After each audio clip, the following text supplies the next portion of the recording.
The global construction industry moves more than $17 trillion a year. That's bigger than the entire economy of every country on Earth except two.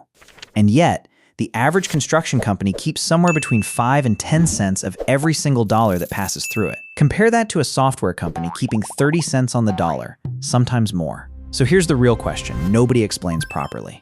If the margins are this thin, how does anyone actually get rich building things?